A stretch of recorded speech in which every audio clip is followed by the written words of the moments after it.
What's up? What's up?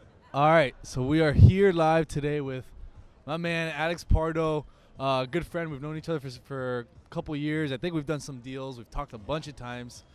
Flip Empire Show podcast. He's a local wholesaler in South Florida. Been doing it for I don't know 10 plus years or something. 2005. Since 2005, flipped a bunch of deals. Huge on the off-market game. Just all around good dude. Part of masterminds. Just does it all. He's like a Superman, right? Now I set the bar so high. How am I supposed to live up to this? Now I set the bar way Thank too you, I high. appreciate it. So yeah, dude, we're interviewing him here, kind of just going off the cuff. We're just gonna talk about real estate, life, business, Yep. see kind of where the conversation goes. And something I'd like to do is maybe we'll brainstorm a live idea. I hadn't told him about this yet, but Uh-oh. he actually gave me advice on how to start a podcast, and you gave me advice on a local podcast. You're like, dude, if I do it, go local. So If you don't jump on it, I will. I know he will. So we're gonna work on that. So a local podcast, and I kind of want to just brainstorm an idea live on camera. That'd be pretty cool. But anyways, dude, thank you for coming on. Yeah, man, thank you for having me, man. I love talking shop, especially with good people, man, Yeah. and just adding value wherever we can. So Yeah, dude. So just kind of we'll go into it a little bit. By the way, we'll be eating some lunch. So if you guys see us chewing and getting our mouths dirty or Yeah, whatever. Somebody tell us, please. Yeah, look at this. We already got this meal. We haven't even started it yet. I don't know if you can check it out. But so yeah, man, just kind of go into who you were before you got into wholesaling. How'd you get in? You know, that kind of fun story. Yeah. So, people typically ask me my story. I can think back. I feel like I've always had that entrepreneurial bug going back to when I was 10, 11, 12 years old. I grew up playing baseball. I'd buy baseball cards and I would flip them. And I didn't even know I was flipping them, right? So cool. I would trade, I would buy, I would sell. And when I got into college at FIU here in Miami, around that time, for whatever reason, I don't know if it was the prestige or I always wanted to be a CEO or a CFO of a Fortune 500 company. And long story short, I took a job with General Electric in their financial management program. Never forget 3 months into that job, working 70, 80 hours a week behind Excel and PowerPoint all day. I was like, I can never do this the rest of my life. And dude, I would look at my boss, I'd look at my boss's boss, I'd look at the CFO of the division, and I'm like, I'd be miserable. Yeah. And man, that's when I started educating myself. I picked up Think and Grow Rich, Rich Dad Poor Dad. Yep. That's when I really got introduced to personal development. Yeah. I knew I always wanted to do something with real estate, so like most people, I ordered No Money Down Carlton Sheets. Carlton Sheets, Which, man. old school, man. I've so, never taken his course, but he's the OG. Yeah, don't. But No. it opened my mind to, it was all about like, whatever, man. Yeah. That's a rabbit trail. But Yeah. I went backpacking around Europe after 2 years. I did that corporate job. I left, traveled around Europe for 3 months, and then did my first deal like 3 months later. Nice. Well, I know there's a hidden story with you in, I think you told me, or maybe I heard on your podcast, that you said you were like somewhere in Ibiza or something when Yeah. you, tell us about that. What was that like? Never forget. So I was I was backpacking. So we were living in hostels, under bridges. We slept outside. No joke. It was me and two buddies, and it was towards the tail end of the trip, like almost nearing the 3-month mark. We were in Ibiza. We were partying, single, young guys, and stopped into an internet cafe. And a friend of mine, Ray Gonzalez, you know Ray. I know Ray. He sent me an email, and he's like, hey, there's this marketing for deals boot camp going on in Atlanta by a guy, Dave Lindahl. He's a big apartment guy. He's putting it on. It's like $997. At that time, I had essentially funded the entire trip on my credit card. I didn't have any money. And that was kind of like my fork in the road moment, and I almost didn't do it, but I decided to and went to that boot camp. I literally plucked out a pre-foreclosure letter out of the manual. No way. Sent out my first 200 or 300 pre-foreclosure letters, and I think it was 2-3 months later, him and I partnered and we did that deal. Nice. Yeah. Shit. Yeah. Like that. You see, so where are you going to come up with an excuse? You're traveling, you're in Ibiza. You're not thinking, the last thing you're thinking about is starting a business or entrepreneurship. I wasn't thinking. Yeah. And then, but you have that underlying like drive that you know in yourself you could be something better than what you are.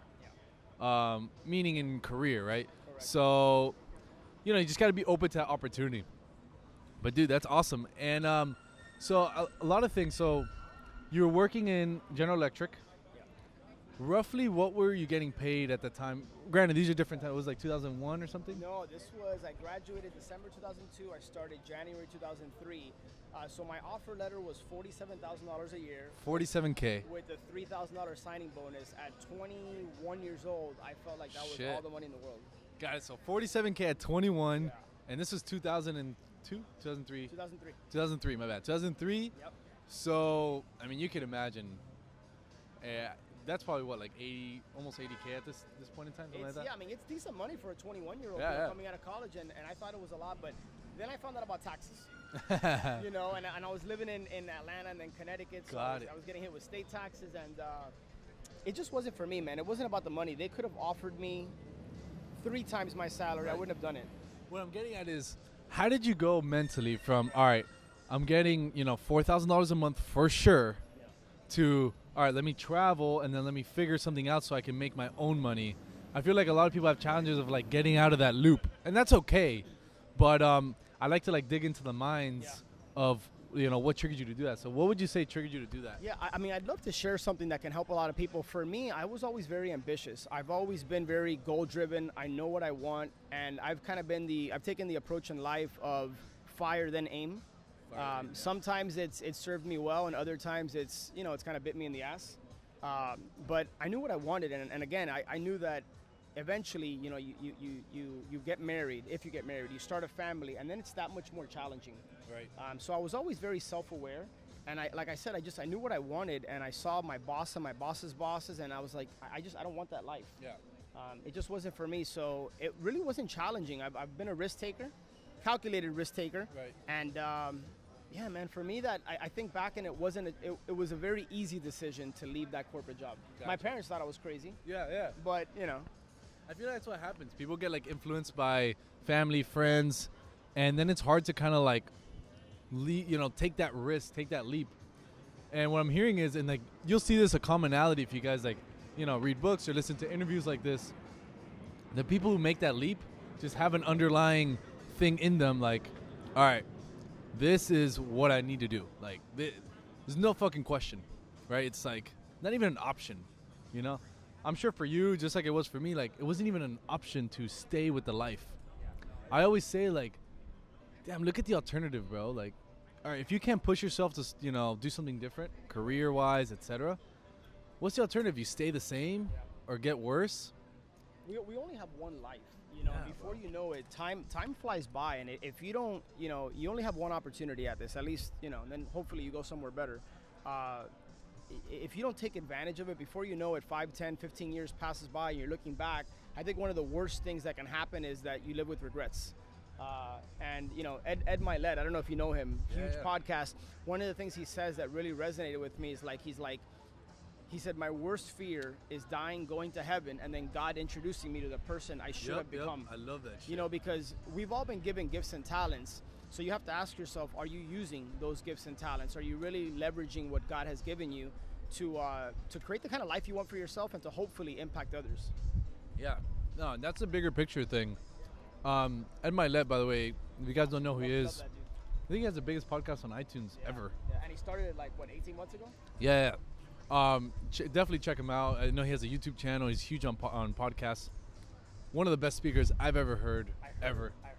Guy's a beast. Anyways, but all right, dude. So let's kind of like get into it a little bit. How long did it take you to get your first deal? So you said it was about 2-3 months. About 2 to 3 months. And you said that I heard that you said you were doing something like pre-foreclosure or something. Mm-hmm. So tell us what you did. You sent some letters, and then did you door knock? What'd you do? Yeah. So in this manual that we got at this Marketing for Deals bootcamp, pre-foreclosure was like the hot thing in 2005, 6, 7, right? And so I took out a letter. I don't even know what it said. I literally photocopied the letters. Like, it was so ghetto. No. I plucked it out. You can even see like the copy is the 3 holes. I mean, it was so ghetto, dude. I hand wrote the envelopes. I stamped them, and I sent out like roughly 200 to 300. And I started getting calls. I had no training. I didn't know what to say. No way. I made every mistake in the book. And one of the first calls, probably within the first 20 calls, I'll never forget it, man. I got a call from a seller who was behind. Obviously, it was a pre-foreclosure list, but it had a ton of equity. And so I didn't know what I was doing, but I scheduled an appointment. Okay. And when I scheduled the appointment, I hung up and I'm like, oh shit. Like, what do I do now? And the appointment, I think, was like in a day or two. So Ray, good friend of ours, had been doing some deals. I called him, and that was so it was great because I learned and I kind of went through and we kind of fumbled our way through the process together. Right. But fear held me back from going on that appointment by myself to trying to make this thing happen. And met with the guy. It was a back and forth process. We got the deed at the closing table. My very first appointment. What do you mean? Like he signed over the deed to us. I mean, like at the closing table, which by the way, I do not recommend you guys do that. Wow. I'm telling you, this was 2005. That's actually like a really advanced strategy that people do. It was a short sale. That was our very first deal. So that's why it took like 2.5, 3 months to actually close. And we ended up, we made like 44 grand on the deal. Nice. Yeah. Shit. And so I guess you guys split it. Yeah, we split the deal. And that's awesome, man. So we bought a short sailing course in the middle of the deal to figure out how to talk to the loss mitigation department. Fuck, I love that. It was crazy. Dude, I love that. So many golden nuggets there. And like what I always talk about to my team or to, people I talk to, and successful people usually have somewhat similar mindset is like, dude, just do shit. Just like go out there and figure the first part out. Then you figure the second part. Right. Then the third. Then the fourth. So imagine he bought a course to short sale after he got the deed. That's pretty crazy. I mean, obviously it was like unintentional, but whatever. I was gonna ask him for some extra. When we got the deed, I didn't want to record it because I thought it was like illegal to record it. Like I didn't know. And Ray was like, "Don't be He's like, let's go." So we literally right after the appointment, we went to the county recorder's office. We recorded the deed, just not knowing what we were doing, man. I look back and I just laugh at just all the dumb mistakes we made. But I think the lesson is just fail forward. That's awesome. Like you said, man, don't overthink things. Just dive into it, and you're gonna learn through the process. Right. Through he's been doing education, and he has I think you have an online course and a mentoring program as well. I had an online course, and I do some one-on-one consulting. Just depends, but. So we'll put his link, and he'll go into that later on of how you can find him and listen to his podcast and reach out. But I'm sure through the online course or through your mentoring, just like we've been doing the meetups every month. So I meet a lot of interesting people, some who've done deals already, some who haven't done anything, which is fine. Everyone starts somewhere just like we did. Yep. But I see a lot of the questions they ask, and it's like, hey, but what if I don't know title? Or what if I don't know this? Or what if I don't know that? It's like, dude, just do whatever it takes to talk to a seller. Yeah. Then once you talk to a seller, then do whatever it takes to get an appointment. Then once you get to the appointment, and obviously it's very powerful to have mentors or people like us that you could talk to, or maybe a friend or whatever. Make sure they know what they're doing, obviously. But the moral of the story is like, man, just unlearn some stuff, right? I think that analysis shit. Just unlearn some shit so you can actually do something, man. I think people just get stuck in, like you said, analysis paralysis. And when I start getting questions about, what kind of domain should I buy for my website, or what should my company name be? I'm like, forget about all that. You're in the lead generation business. Just focus on generating leads and getting in front of sellers, talking to sellers. And like I said, you're not going to have all the answers, but I kind of wish I would have gotten started now with all the resources we have, all the content on YouTube and Instagram. And look at this, we're on an Instagram live. We're like, I wish I could have plugged into stuff like that back then. I mean, so there's really no excuse. The question is, do you want it? Right. Do you want it bad enough? And then you got to get out of your comfort zone. Everybody, we all have fears. We all have insecurities. You got to push past that. And that's how you learn. That's how you grow. I love that. Yeah, and I also want to get into real quick. So I heard you say you got to want it. You got to want to do it, etc. So I want to ask you, you have your business now. You've had business for a while. You wholesale a bunch of deals, make revenue, obviously. What do you want now? What is your, what do you want that you're striving every day to go get? So the answer might sound very cliche and very, just very up in the clouds. But honestly, it's impact. You get to a certain point where, don't get me wrong, we have struggles and challenges like everybody else. Striving to grow and scale the business, and with that comes a lot of challenges. And so it's not that I don't want more money or a bigger business, but really, honestly, what it's about for me now is impact. I want to help people. I genuinely want to help people. Yeah, you can put it anywhere. Right there's fine. Thank you. So yeah, it's really about just impact and helping people and adding value. That's the reason I started the podcast about 2.5 years ago. That's the reason, I get a call from a buddy of mine, come out here, and it's like, let's do it. because if I can help just one person and then they can help their inner circle, their ecosystem, I don't know. Again, it sounds very up in the clouds, but you've made the world a better place. Yeah. You know what I mean? I'm a firm believer in that. And what I would say is, I'm sure you know, so there's, when you start something and let's say it's wholesaling or whatever business you want to do, or you want to get an increase, you want to make more money, you want to make more impact, you always got to start with some goals.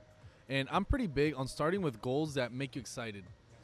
If making an impact doesn't get you excited yet, that's cool. If getting a new car does, that's your fucking goal. That's right. And that's what you work for. I know it sounds dumb, or maybe some people don't think that's right, but at least in the beginning phases, That's right. I don't know what you think about that, but what got me excited was I wanted to move out of my house at 20 years old or 21 years old. It was that shallow, but fuck, it got me to that point. And then at that point, I'm like, shit, maybe I should hire some people and teach them this. Then, okay, cool. Now let's do more deals so we're able to help more sellers. Great. Now let's try to work with agents. Cool. So it's like, it's good if you have a big goal in the beginning, but even if it's superficial, don't get like mad at yourself like, fuck, but I want a mission and a purpose, and yeah, that's fucking great, but have something that actually gets you excited. Is it moving out? Is it a bigger house, bigger car, apartment? Is it like, do you want like a bunch of Nikes, shoe collection? I don't know what it is. Whatever it is. Yeah. I think the biggest, to your point, you got to be authentic. Whatever it is you want, don't say you want something because you think that's what you need to have. You hear me say I want to create impact and legacy, and that's why I always preface it by saying I realize that sounds very like cliche. That's a genuine goal right now at this season in my life. Right. When I started at 24, 25, I wasn't about creating impact or Right. legacy or anything. I was about, I want more money, I want a nice car, I was living, when I moved back from GE, I was living in my parents' house. I was at 24 years old. That was embarrassing for me. Like, that was a big goal. Yeah. I wanted to get out of my parents' house. I wanted to go off on my own. So yeah, to your point, you have to be authentic, Right. but just know why you want whatever it is you want. Yeah. I think that's a big, because when challenges hit, when adversity strikes, when you know your why and it's a strong why, that's what's going to push you through those hard times. Yeah. You know? No, that's big, man. I love talking about this shit, and I hope people on the other side of the camera, I know some people care, some people don't care about this hoorah shit, and I don't know how many books you have to read or how many people you have to hear talking about this to actually start like implementing some of this stuff. Everything is mindset. Everything. Bro, it's 80-20 mindset for sure. Now, so we talked a little bit about this mindset stuff. I think some people appreciate it. I think more people are starting to appreciate this stuff. We can get a little bit more into technical. I know that's obviously important too. 2019, right now we're filming this. It's March 1st, right? It's March 1st, 2019. Crazy, man. Time flies. What? It's insane. Nuts. I mean, I've had an awesome beginning of the year. I'm sure you have. We were talking before we started filming that you went to Nicaragua, right? No, we were in Antigua, Guatemala for Guatemala, that's what it was. it was called Master Mission, so it was half mastermind, half mission Yeah. trip. So there he is. Life-changing, dude. There he is, fulfilling his want. He wants to, help people. He wants to make an impact. And here he is going to Guatemala, that these people have very, very little, going out there and doing what he can.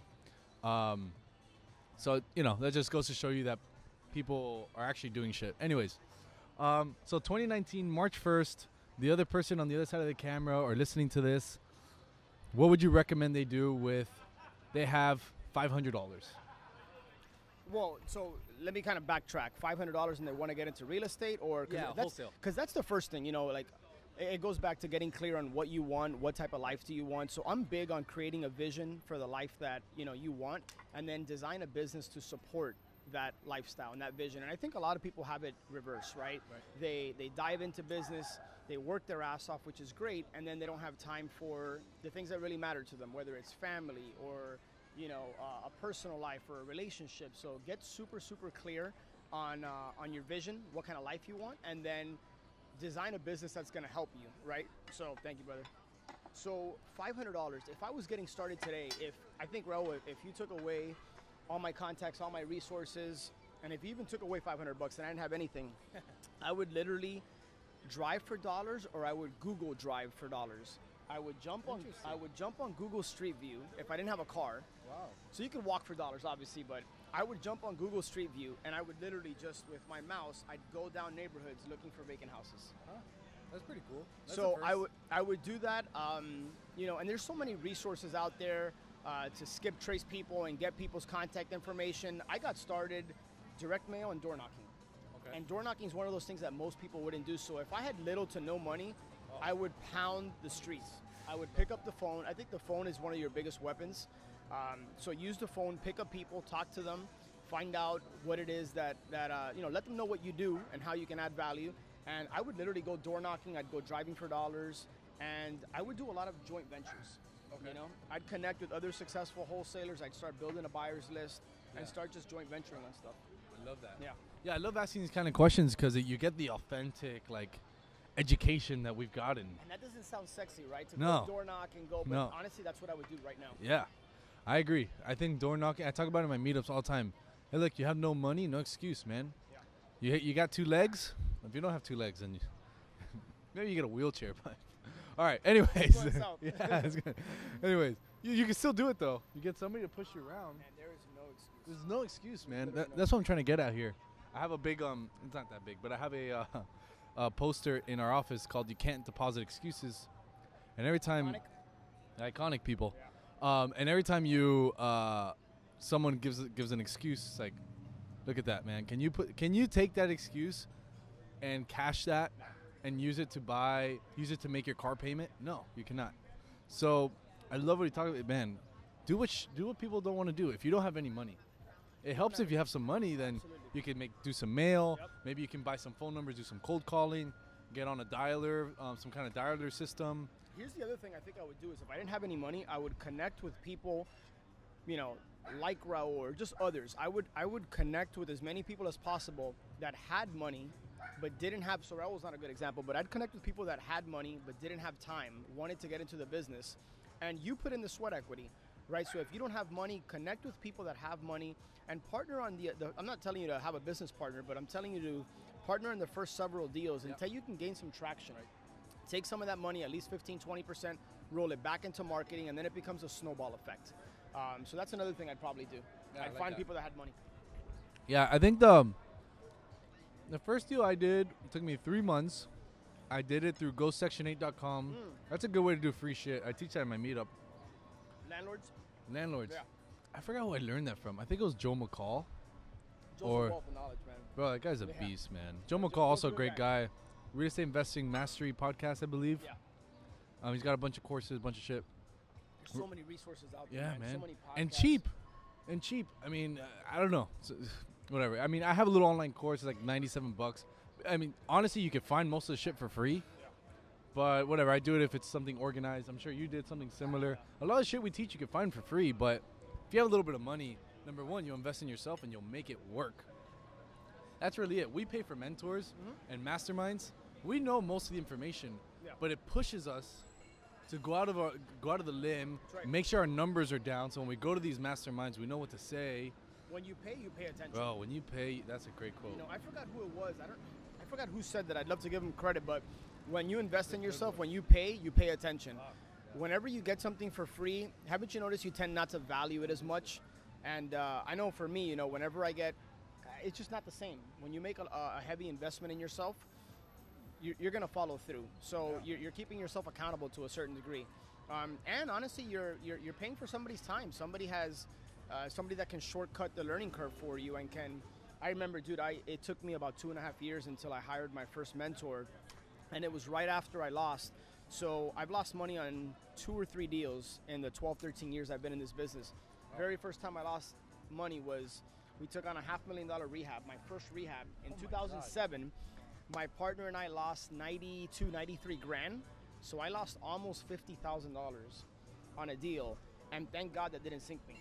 Wow. And I didn't have a coach or a mentor at that time. I knew if I would have had someone in my corner, I wouldn't have made that mistake. I always wonder why. Me, I guess I was a little bit more, I don't know, maybe it was luck, maybe it was just like intuition, but I got a mentor right away.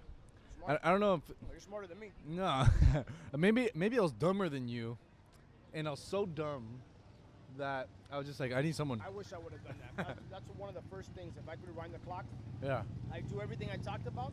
I'd And do find that. somebody. I wouldn't go follow a million people. Because I think that you can start getting sidetracked, and the shiny object syndrome is real.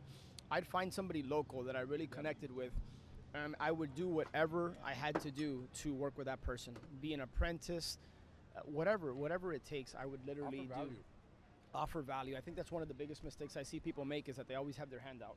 It's always, what can you do for me? And it's like, well, dude, don't. You know what I mean? It's just the wrong approach. Yeah. Why do you think that? I always ask myself these questions because, teaching people or doing these videos, I want to make sure I put out shit that actually matters. Why do you think people avoid paying to get a mentor or a coach? Like, what do you think it is? I think it really goes back to mindset. I think people see it as an expense, not an investment. Got it. And, when you don't analyze the value you're going to get for something, you're just looking at the dollars that are going out. I think that's the wrong mindset. It's like, yeah, it's going to cost you 5, 10, 20 grand, whatever it is, but what's the value in return? And people don't realize that they're paying for a coach or a mentor to help them in a business. This is a business. You get what I'm saying? Yeah. It's not like... You can, write that shit off, technically. No, it's not only can you write it off, but it's something that can serve you. Once you have that knowledge, you know how to do deals and make money for the rest of your life. Right. You get what I mean? It's just...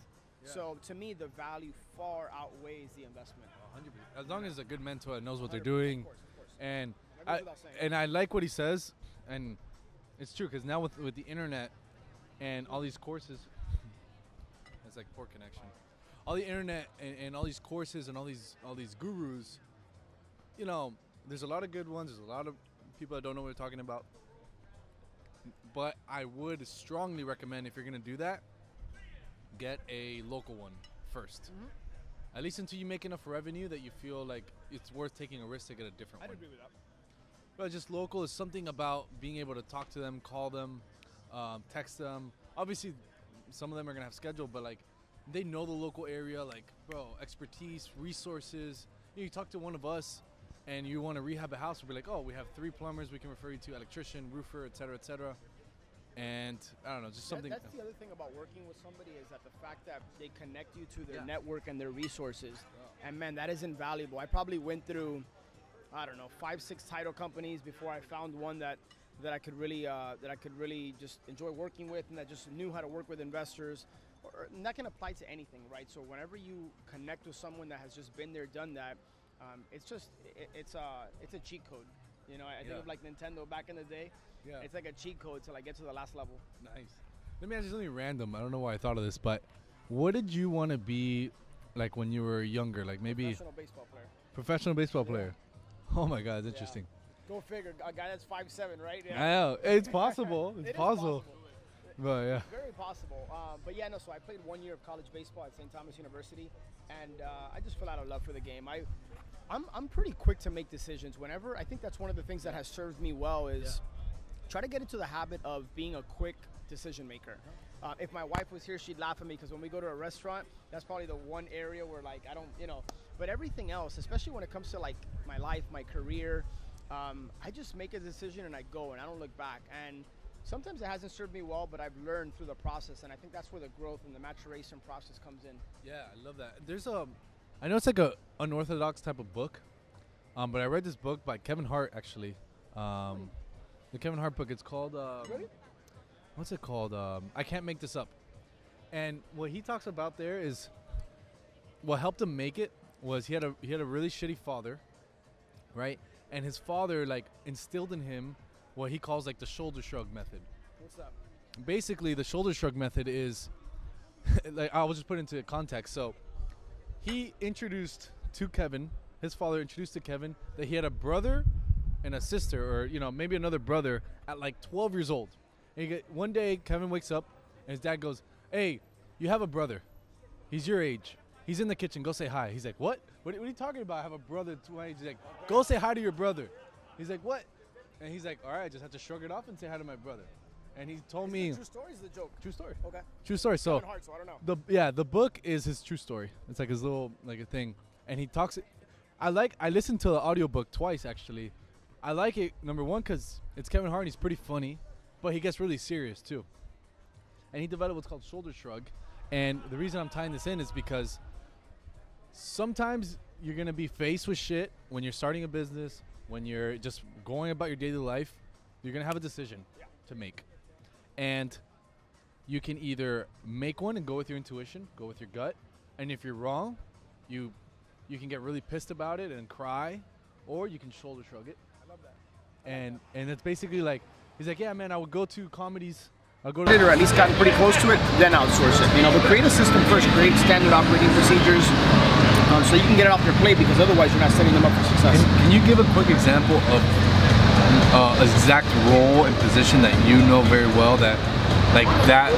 So basically what he's saying is, I want to learn everything so that if I hire, I know exactly what to do and teach, and no one can tell me shit. Correct. So can you give me like an exact example of maybe something in your business that you can see has worked that way? Yeah, so for example, meeting with sellers, for the first, 4 or 5 years, probably five years or so, I was the acquisitions manager. I was the one meeting with sellers, and had I started the business and immediately tried to hire an acquisitions manager, how can I train that person? Yeah, I could, now we can send them to sales training, and there's certain things you can do, but how could I hold that person accountable? How would I know what to look for? How could I coach them? And as the leader, as the visionary, as the CEO, your team is going to look to you for guidance. And it's not to say that you have to know it all, because leaders don't necessarily know everything, but you have to know who to go to. Right. But that's a perfect example of, I couldn't imagine starting a business and a sales role being so important, just immediately hiring that out. No. I don't know, maybe some people can make it work. For me, I would feel like I'd want to wrap my arms around the process. Right, yeah. Have you ever seen the show Undercover Boss? I have. Isn't that crazy that these CEOs, they're CEOs of these huge companies, and I get it, there's like a million parts to these companies, there's 10,000 jobs, you can't know everything, but there's some shit that I look at there and it's a big part of the company, and they have no idea how it works. Yeah. And granted, they're doing something better than me because they're CEOs and making millions, but I just can't wrap my little brain around how could they run this company and not know this big division, for instance, I forgot which one it was. It's I think a company that makes ice cream, and he didn't know how making ice cream worked. I was like, dude, I don't know. It just didn't make much sense. It's crazy because there's probably somebody watching. I think there's 2 different schools of thought to that. What was it, Henry Ford, that he said, I'm not the smartest guy in the room or in my business, but I can pick up the phone and get an answer to, something along those lines. So I don't necessarily think you have to know everything, and I'm not saying you have to master every part of the business, but you need to have a general understanding of how it works, I think, before you can outsource and hire that out. I think that's the hybrid that I would kind of fall on. Okay, cool. Yeah, I just want to, before we kind of wrap this thing up, kind of like I said in the beginning, I've been wanting to start a podcast just because I'm doing videos, so I can use some of these videos as the audio, and maybe in my car I'll do a couple podcasts. And the first person I called when I had to start was Alex, because he's been doing the podcast for a while. Flip Empire show, really dope show. And I'm like, dude, what should I do? I want to do a podcast. And the advice he gave me was, if I were to do it again, I would do something local, something to target your area, which is South Florida. Yep. And then kind of just build it from there. I mean, correct me if I'm wrong, but that's kind of what I remember. It was so you're saying it wasn't good advice? Yeah. But I remember it was a year ago, so I didn't want to miss word what you said. So, all right. He doesn't know this, but all right. So yesterday, I got a guy to help me set up the podcast. Okay. A website, and the iTunes, put it on iTunes, Spotify. I haven't come up with the title yet. I haven't come up with basically anything yet. But there's a fire aim. There's a what? What was your quote? Fire aim? Oh yeah. So ready, fire, aim. Ready, fire, aim. So that's kind of that. I was like, boom. Yeah, help me do a podcast. And then he sent me the email. He's like, all right, I need this and this. I'm like, oh, all right, time to do it. So I went to brainstorm live. Yeah. Absolutely, let's do it.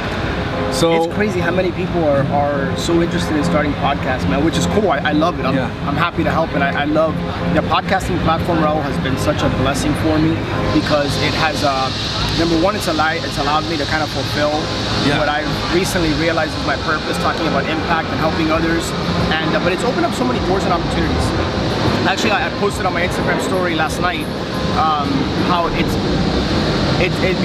gives me chills thinking about it. I have random people that I don't know and have met send me instant messages or random emails just saying what kind of impact the podcast has had, and it blows me away, man. Yeah. It's so yeah, man, I'm happy to No, that's awesome, yeah, and I love what you do, and you got it done pretty rapidly. I mean, you've had it for what, 2 years, 2 years? I launched the first show June 6, 2016, so we're coming up on almost 300 episodes. That's crazy, 300 episodes. Yeah. I remember when you first started that thing, I remember like, I think I was interviewed on like maybe episode 20 something maybe? One of the first 30. Yeah, one of the first 30, so shit, that's Speaking awesome. of, we gotta have you back, dude. I know, we gotta do something. Yeah. So yeah, number one was I was thinking of a name, and you gave me the advice. All right, do something local. Should I make the name like local? Like I was thinking maybe like South Florida real estate project or 100%. So it depends on your goal with the podcast. Okay. I think if you tell me, hey Alex, the goal is I wanna connect with private lenders, private money lenders, or I wanna do deals, or I wanna coach and I wanna help people in real estate or whatever it is, I would make the name so niched and so targeted. Got it. So absolutely, if you plan on doing a local show, I would definitely recommend something about South Florida or Miami. It just depends, right? But if you want to go more broad, then no, I wouldn't, use South Florida because Right. that's very. But there's so many podcasts out there, and like anything else, how are you going to stand out from all the others? Yep. What's your angle? And that's the other thing I would suggest is if you want to start a podcast or you want to be a speaker or a YouTube channel or a social media influencer, don't be somebody else. Be authentic, be yourself, because there's only one of you. You know, don't try to be the next Ed Milet or Gary Vaynerchuk or Tony Robbins. Like, Right. be you. Yeah. You know what I'm saying? Actually, weren't we kind of joking about that with one of the guys in your office? Yes. Like, all right, recording is one thing. I can record in my car, or I can record, here real quick. It's like the first thing I started thinking of and why it's taking me so long to just do this thing is like, fuck, it's another thing I have to put on my calendar. It's another thing I have to do. You want everything to be perfect. You want the stars to align, and we're all guilty of that. Yeah. And so now I'm like, dude, I'm just gonna take the leap. I paid for the guy to build out the iTunes, all the shit. I would challenge you and encourage you in the next 30 days, publish your first 3 episodes. First 3 episodes. Yeah, that's one thing you want to do. So like, yeah, I was gonna say, do you recommend me doing a lot of content before I started? Yeah. So when you launch a podcast, at least when I launched it, iTunes had something called news and noteworthy. Right, so think about like beachfront real estate for podcasts in the first 60 days. You're gonna get featured at the top of iTunes whenever you launch a podcast. That's your opportunity to capitalize, and that's why call me. Get people in your network to promote it and to help it, because that's how you start to rise in iTunes. And you have 60 days. At least that's how it did operate. I don't know if it still works that way. 60 days when you launch it new, it'll come out. You're gonna come out in the news and noteworthy, which is at the top of iTunes. So when somebody clicks their app, it's gonna pop up at the top. Not necessarily just yours, but whatever's in the news and noteworthy section. Got it. The new podcast. So there's probably some kind of algorithm that if this person has like listened to real estate podcasts, it might come up or something. I'm 100% sure of that. I don't know how that works, but it's something. Yeah. Okay, that's cool. So I would, and when you launch the podcast, you want to do 3 episodes out of the gate. Why? Because if somebody listens to your intro show, you kind of leave them hanging. Think about like they listen to your show and they're like, okay, well, there's nothing else published. So the idea is you want them to like listen to your intro, consume the first one, consume the second one. I wouldn't launch 5 or 10 at a time. And then whatever you do with anything, be consistent. So if you're gonna do a weekly show and it's gonna come out every Wednesday, make sure it comes out every Wednesday, because people look forward to your show getting released on that day. The last thing you want to do is leave them hanging and be inconsistent. Like one day it's released on Monday, and the other day it's released on Friday. One week it's not released. That's the worst thing you can do. Got it. So you said film an intro show, so I'll film something saying like, hey, my name's Raul. Yeah, tell people who you are, about the show, what they expect. What's it for? What they expect to get out of the show. Got it. And be very specific and thoughtful, purposeful about what kind of content you want to deliver. What's your take on, because I know I studied a little bit in your podcast, you have long interviews, you have long podcasts of you speaking about business, motivation, inspiration, all these things. And then you also have some short ones that you do, I think, on Fridays or Thursdays. Yeah. Thursdays. Yeah. What's your take? Like, would you recommend me doing like only short, only long, do everything? What do you think? I would experiment, man. So the reason that I ended up doing a longer one and a shorter one is when I consulted with the guy that I did, he said, if you're gonna do a podcast, he recommended don't do a weekly show. Everybody does a weekly show. This guy actually does a daily show. And he's just got a huge podcasting business. But so I decided, he recommended, why don't you do 2 shows? And he asked me, he says, do you think you can keep up with it and be consistent? I said, yeah, I think I can do 2 shows. And so I do a masterclass expert interview on Mondays, and then I do a shorter 5 to 15 minute show where I do a deep dive on just one topic. And it could be motivation, mindset, or it could be a specific marketing channel or a niche in the business, hiring or whatever. So and man, 2 shows a week?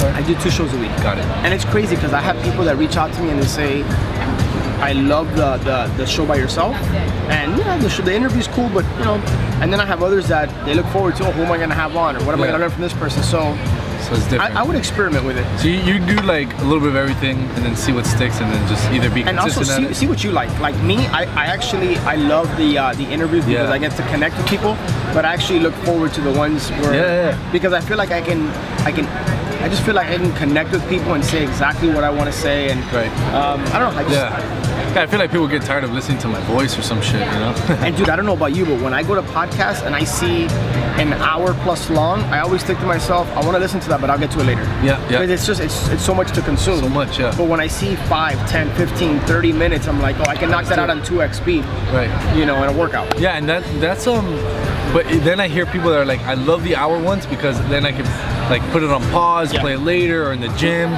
So I don't know, I guess there's like we say in the car business, there was an ass for every seat. So there's an ear for every podcast. I guess we could make that. So okay, that's good. That's There's an ass for every seat. There's an ass for every seat. There you go. So there's an ear for every podcast or every person talking, whatever that means. Okay, so that's good. So maybe do experiment with both. I was thinking 2 a week would be what I can like consistently do. Whatever you do, just make sure you can be consistent. Make sure it's consistent. Yeah. And maybe start with a weekly show, and eventually, like, it's better to start low and then increase versus saying, hey, I'm going to do a daily show, and 3 weeks into it, you're like, I'm going to do it once a week. Got it. You know what I mean? You can always add. I guess you could always, you know. Yeah. But it looks better when you think so. Okay, cool. And then, so after that, so film 3 episodes to launch it. And you say I should do a challenge. So I'm gonna take that challenge on right now, live. So next 30 days, what is it? So it's March 1st. By April Fools. By April Fools, dude. April Fools special. We're gonna launch our first 3 episodes. I'm gonna make that commitment right now. You just said that publicly. Just said it live. And if I don't do it, I'm gonna pay for Alex's lunch for a week. I'm not even gonna go with him. I'm just gonna send them money. I'm gonna say, hey, here's a Venmo. You're a witness. You're right? a witness. There you go. I'm gonna pay for your lunches for a week. Just send me a receipt, and I'm gonna Venmo you. Prime 112, STK, Damn. All right. Sugar cane. If you guys are not local, those are the most expensive places ever. You get like 1 dish for like $90, and a cocktail costs like $37, whatever. But you know what I think of when we're joking about this, but like when I finally did hire a mentor, he made me write him. He was, what amount of money that if you lost it would hurt? And I said $10,000. He said, write me a check and put it in the mail, and didn't give me any explanation. I said, okay, I'm gonna do it, but can you kind of fill me in? He says, if you don't commit to whatever we're gonna end the talk with, I'm gonna cash it. And I sent it. I shit you not, true story. True story. I like that. I wrote the check to his name for 10 grand. I put it in the mail that day. And by the way, I had just hired him. I paid him 20 grand to mentor me for the year. And so think about this. I wired him 20 grand. Our first call, within the first 15, 20 minutes, he's telling me to write him a check for 10 grand. Wow. That's good. By the way, I did it and he never cashed it. So you did the thing. You see, yeah, I'm sure when you gotta be hard on yourself, man. You know, not so hard that you put yourself down, but you challenge. That's a challenge. It's a hack. It's a hack. You got to set up your environment to hold yourself accountable, whatever that might be. So you know, we've all heard, you know, set up your gym clothes in the morning, your shoes. So it's like when you get up, you don't have to think about it. It's ready to go. Those are little like hacks to set up your environment for success. Yeah. So I hope I do it, because I would want you, if I don't do it, I would want you to go to Prime 112 or these places every day, because But I'm gonna take your entire team. Oh shit. And you're not Plot going. twist. Okay. So all right, so either you can take our whole team, I'll pay for it, and I can go to one like good dinner. I'll do that. That'll probably be maybe $2-3 grand. I'll connect with your team, yeah. Or you can go to lunch. So you probably want to do the team one. And we'll film it too. And we'll film it. Shit, so I really gotta do this shit, motherfucker. I don't know what bad words coming out now. So, all right, man. So that was some good brainstorming. I think we've been filming for about an hour. That's pretty cool. Time flies, huh? That's fun. We're doing shit. It's fun, man. But I'm kind of hungry, so I gotta eat a little something. Anyways, guys, I hope you enjoyed this. Alex, where can they find you? Yeah, flipempire.com would be how you, my website, and where you can connect. It's on iTunes. We'll put a link Google here. Play, yeah, the Flip Empire Show.